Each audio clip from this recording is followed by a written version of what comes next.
Hello friends, ഇന്ന് 28 May 2026. ഇന്ന് market അവധിയാണ്. നാളെ വീണ്ടും മാർക്കറ്റ് ഈ ആഴ്ചയിലെ അവസാനത്തെ ട്രേഡിംഗ് ദിവസത്തിനായിട്ട് ഓപ്പൺ ചെയ്യും. ഇപ്പോൾ എവിടെയും ചർച്ചാ വിഷയമായിരിക്കുന്നത് FIS വിദേശ ധനകാര്യ സ്ഥാപനങ്ങളുടെ സെൽ ഓഫാണ്. ഏകദേശം 2.26 ലക്ഷം കോടി രൂപയാണ് ഈ സാമ്പത്തിക വർഷം മാത്രം FIS ഇന്ത്യൻ മാർക്കറ്റിൽ നിന്നും പിൻവലിച്ചിരിക്കുന്നത്. കഴിഞ്ഞ സാമ്പത്തിക വർഷം അത് 1.66 ലക്ഷം കോടി രൂപയായിരുന്നു. അതായത് സെൽ ഓഫ് ദിവസം കഴിയുന്നതോറും കൂടി വരുന്നു.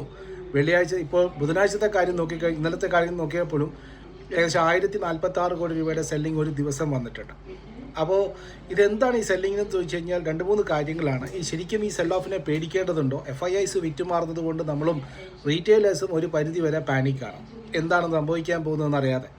ശരിക്കും ഇതിൻ്റെ കൃത്യമായ മൈന്യൂട്ട് അനാലിസിസ് നോക്കുന്ന സമയത്ത് മനസ്സിലാക്കാൻ സാധിക്കുന്നത് 3 കാരണങ്ങൾ കൊണ്ടാണ് ഇവിടുന്ന് വിട്ടു പോകുന്നത്. അതിലൊന്ന്, AI റിലേറ്റഡ് ഡെവലപ്മെൻറ്റ്സ് വളരെ കാര്യമായിട്ട് നടന്നുകൊണ്ടിരിക്കുകയാണ്. ആർട്ടിഫിഷ്യൽ ഇൻ്റലിജൻസിൻ്റെ വളരെയേറെ ഡെവലപ്മെൻറ്റ് നടക്കുന്നു. അപ്പോൾ അതിൻ്റെ ഏറ്റവും കൂടുതൽ ഓപ്പർച്യൂണിറ്റി ഉള്ളത് തായ്വാൻ, സൗത്ത് കൊറിയ പോലുള്ള രാജ്യങ്ങളിലാണ്. അപ്പോൾ ആ കമ്പനികളിലേക്ക്, അങ്ങനെയുള്ള മാർക്കറ്റുകളിലും അങ്ങനെയുള്ള കമ്പനികളിലും നിക്ഷേപിക്കാനാണ് ഇവിടുന്ന് പൈസയുമായിട്ട് ഇവർ പോകുന്നത്. 2, രൂപ ഏറ്റവും മുകളിലാണ്. 95 രൂപ, 96 രൂപയാണ് ഒരു ഡോളറിനെതിരെ കൊടുക്കുന്നത്. അപ്പോൾ ഇത് കൂടി വരുന്നത് FISനെ സംബന്ധിച്ച് നഷ്ടമാണ്. അത് ഇവിടുന്ന് വിറ്റ് ലാഭമാക്കി കൊണ്ടുപോകുമ്പോൾ അവർക്ക് ആ രൂപയിൽ ഉണ്ടാകുന്ന നഷ്ടം വളരെ കൂടുതലാണ്.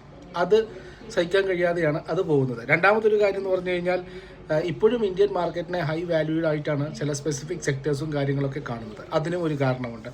പിന്നെ മറ്റൊന്ന്, ചൈനീസ് മാർക്കറ്റിലെ വാല്യൂഷൻ ഇപ്പോഴും കുറഞ്ഞു വരുന്നു ആസ് കമ്പയർഡ് ടു ഇന്ത്യ. അതാണ് ഒരു കാര്യം.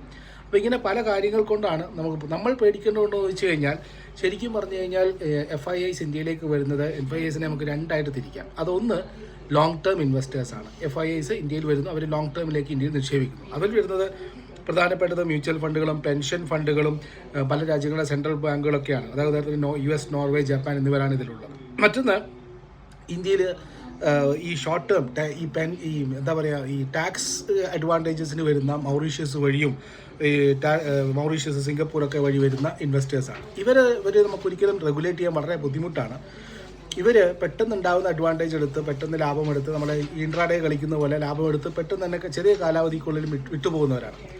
അപ്പോൾ ശരിക്കും പറഞ്ഞാൽ ഈ വിൽക്കുന്നതൊക്കെ ഇങ്ങനെ വരുന്ന ഈ ഒരു ടാക്സ് അഡ്വാൻറ്റേജസിന് വരുന്ന സിംഗപ്പൂർ വഴിയും ഈ മൗറീഷ്യസ് ഒക്കെ വഴി വരുന്ന ആൾക്കാരാണ് ഏറ്റവും കൂടുതൽ വന്നിരിക്കുന്നത്. കാരണം അവരുടെ നിക്ഷേപത്തിൽ ഏകദേശം 25% കുറവ് വന്നതായിട്ടാണ് കണക്കുകൾ സൂചിപ്പിക്കുന്നത്. അതേസമയം ലോങ് ടേമിലേക്ക് വന്നിരിക്കുന്ന പെൻഷൻ ഫണ്ടുകളും ഗവൺമെൻറ്റും സെൻട്രൽ ബാങ്കുകളൊന്നും തന്നെ കുറവ് വന്നിട്ടില്ല. നേരെ മറിച്ച് ഇവരുടെ നിക്ഷേപത്തിൽ 1.9% വർധന വന്നു വന്നിരിക്കുന്നത്. 1.9% ചെറുത് കാണണ്ട, പക്ഷേ കോടികളുടെ